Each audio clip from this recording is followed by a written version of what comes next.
तो एक्सरसाइज 1.5 का इंट्रोडक्शन हम पढ़ेंगे आज, जिसमें हम पढ़ेंगे कॉम्प्लीमेंट ऑफ अ सेट के बारे में और उसका वेन डायग्राम देखेंगे, उसकी प्रॉपर्टीज देखेंगे, फिर उसके ऊपर बेस्ड क्वेश्चंस डिस्कस करेंगे। ठीक है, तो सबसे पहले हम स्टार्ट करते हैं आज का पहला टॉपिक इस एक्सरसाइज का, complement of a set. Complement of a set, किसी भी सेट का कॉम्प्लीमेंट का क्या मतलब होता है। हमने इससे पहले पढ़ा था यूनिवर्सल सेट के बारे में, बिलोंग्स टू, सबसेट्स। अब उन सब में हम मिक्स करेंगे कॉम्प्लीमेंट को। तो जब कॉम्प्लीमेंट ऑफ अ सेट की बात होती है तो उसको हमेशा यूनिवर्सल सेट से ही रिलेट किया जाता है। कैसे करते हैं देखते हैं। तो कॉम्प्लीमेंट ऑफ अ सेट, कोई भी एक अगर सेट है, सपोज करो ए, कोई भी एक सेट है ए जिसमें है 1 2 3, जिसमें है 1 2 3। ठीक है, कोई एक यूनिवर्सल सेट है, कोई भी एक यूनिवर्सल सेट है जिसमें है all natural numbers, all natural numbers. तो it will go from 1 to infinity, infinity तक जाएंगे। Now complement of a set, यानी अगर मुझे एक ए सेट की बात की हुई है तो इसका कॉम्प्लीमेंट कैसे निकालेंगे।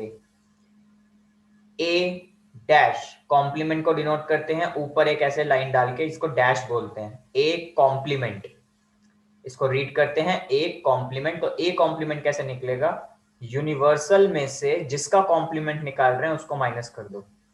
This is the formula to find complement of any set. तो कॉम्प्लीमेंट निकालने के लिए उसी सेट को यूनिवर्सल में से माइनस कर दो। अब हमने माइनस के केस में क्या पढ़ा था, हमने पिछले उसमें देखा था कि यूनिवर्सल में से माइनस करा रहे हैं। तो डिफरेंसेस ऑफ अ सेट हमने पढ़े थे ऑपरेशंस ऑफ अ सेट में। तो क्या मतलब है इसका, यूनिवर्सल के वो एलिमेंट जो ए में नहीं है, यूनिवर्सल के वो एलिमेंट जो ए में नहीं है। ए में 1 है तो ए नहीं लिख 1 नहीं लिखेंगे, 2 नहीं लिखेंगे, 3 नहीं लिखेंगे, 4 नहीं लिखेंगे। चलो 4 लिखेंगे, 4 से शुरू होएगा, 4 5 6 7 और इंफिनिटी। 4 से शुरू होगा और इंफिनिटी तक जाएगा। तो कॉम्प्लीमेंट का मतलब है किसी भी सेट को यूनिवर्सल में से माइनस करना।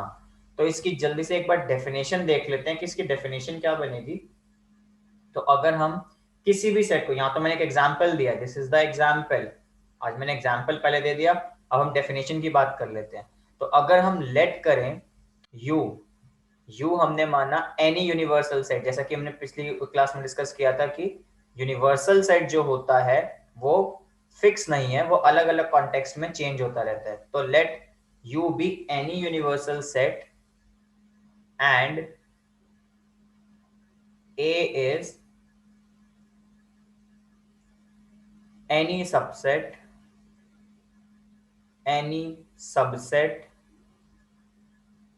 of U। जो A है वो उसका सबसेट भी होना चाहिए भाई, तभी तो कोई ना कोई एलिमेंट बचेंगे। ठीक है, subset of U, then complement of A, then complement of A।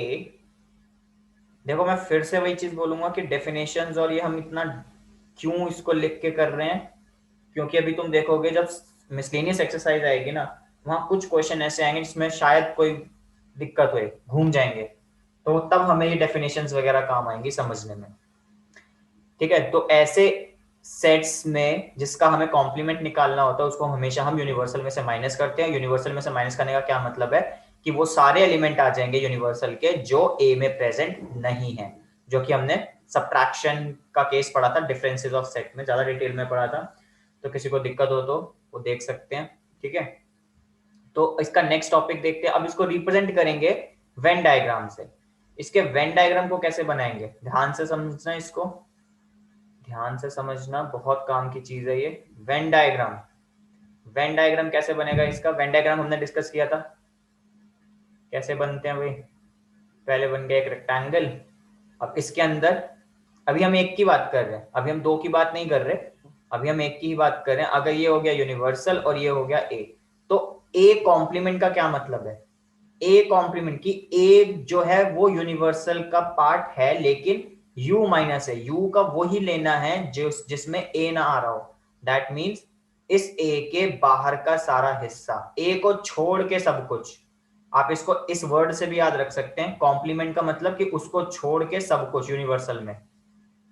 तो ये जो शेडेड पोर्शन होगा ये क्या हो जाएगा, ये ए कॉम्प्लीमेंट हो जाएगा, क्योंकि ए कॉम्प्लीमेंट का मतलब है ए को छोड़ के सारे एलिमेंट, ए वाले एलिमेंट को छोड़ के। तो shaded portion is A complement. तो ये चीज बहुत ही इजी है, इतनी कोई दिक्कत वाली बात नहीं है अगर पीछे वेन डायग्राम ध्यान से समझे हैं तो। Shaded portion is A complement, और कॉम्प्लीमेंट को डिनोट करते हैं ऊपर डैश से। ठीक है, तो ए को छोड़ के सारा पार्ट यूनिवर्सल का होता है ए कॉम्प्लीमेंट। एक एग्जांपल देता हूं, उसका क्वेश्चन तुम करना, इसका आंसर देना, बहुत ही इजी है, बस एक बार कॉन्सेप्ट क्लैरिफिकेशन के लिए। यूनिवर्सल सेट है all student of your school, all student of your school. ठीक है, कोई एक सेट ए है, all girls of your school. तो ए कॉम्प्लीमेंट क्या हो जाएगा, ए कॉम्प्लीमेंट क्या हो जाएगा, क्या आ गया, ऑल बॉयज। ठीक है, तो आगे बढ़ते हैं। यू हो गया, ए कॉम्प्लीमेंट हो गया, इसका वेन डायग्राम हो गया। Now next topic is properties of complement of sets. Properties of complement of sets, note करते जाओ इसको। Properties of complement of set. तो क्या क्या प्रॉपर्टीज होती हैं, बहुत छोटा सा टॉपिक है। पहली प्रॉपर्टी कि अगर कोई एक सेट है ए, उसका यूनियन लें उसी के कॉम्प्लीमेंट से, ए का यूनियन लें उसी के कॉम्प्लीमेंट से, तो क्या आएगा, universal. Second property, A intersection A complement. अब इसका आंसर ट्राई करो, वेन डायग्राम को यूज करके देखो अगर आंसर मैच करना चाहते हो तो। ए इंटरसेक्शन ए कॉम्प्लीमेंट, भाई मतलब क्या है इसका, कि अगर कोई एक सेट है उसको हम यूनिवर्सल सेट ले लें, इसके अंदर एक सर्कल आ गया, तो ए यानी ये सर्कल और बाहर वाला, इन दोनों में कुछ कॉमन है, ये रेड और ये ब्लू, इनमें कुछ कॉमन है, कोई पार्ट कॉमन मतलब ओवरलैप करना, कुछ पार्ट ओवरलैप कर रहा है इनका, नहीं कर रहा ना, इसलिए इसका आंसर क्या हो जाएगा, 5। यानी कुछ भी कॉमन नहीं होता, कुछ भी कॉमन नहीं होता। सिंपल सी बात है, सिंपल सी बात है। और आसान भाषा में अगर समझना तो ये याद रखो कि अगर कोई एक सेट है ए, ये है हाँ और ये ना, कॉम्प्लीमेंट का मतलब ना। अब दो आदमी है, एक आदमी हाँ बोल रहा है, एक आदमी ना बोल रहा है, तो उनकी बातों में कुछ कॉमन है, कुछ भी नहीं है।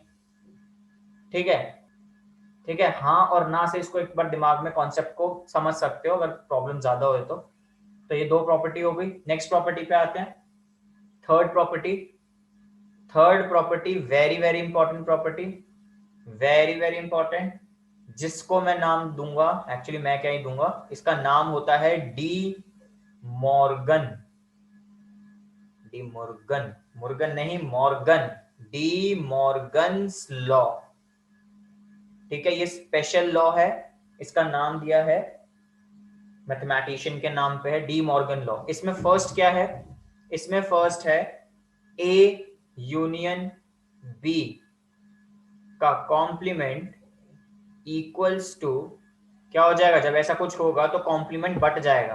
कैसे, ए कॉम्प्लीमेंट आ जाएगा, बी कॉम्प्लीमेंट आ जाएगा, लेकिन यूनियन नहीं आएगा, इसका साइन पलट जाएगा, इंटरसेक्शन बन जाएगा। ये दोनों को कॉम्प्लीमेंट मिल जाएंगे और साइन पलट जाएगा, ध्यान रखना। ठीक है, अब ए इंटरसेक्शन बी का कॉम्प्लीमेंट, अब तो ये समझ आ गया होगा इसका कैसे बनाएंगे। ए कॉम्प्लीमेंट आ जाएगा, बी कॉम्प्लीमेंट आ गया और ये साइन पलट जाएगा, ये यूनियन हो जाएगा।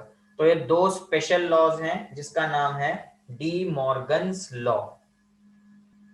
ठीक है, next property fourth property is, अगर कोई ए सेट ए है उसका कॉम्प्लीमेंट है और कॉम्प्लीमेंट का भी कॉम्प्लीमेंट है, कॉम्प्लीमेंट का दोबारा कॉम्प्लीमेंट है, तो क्या मतलब होगा इसका कि एक आदमी है वो बोल रहा है ना, फिर से उसने ना बोल दिया, मतलब जो स्टेटमेंट बोली उल्टी बोली, फिर उसके बाद दोबारा उल्टी बोल दी, दैट मीन्स वापस वो अपनी पहली वाली स्टेटमेंट पे आ गया, दैट इज ए।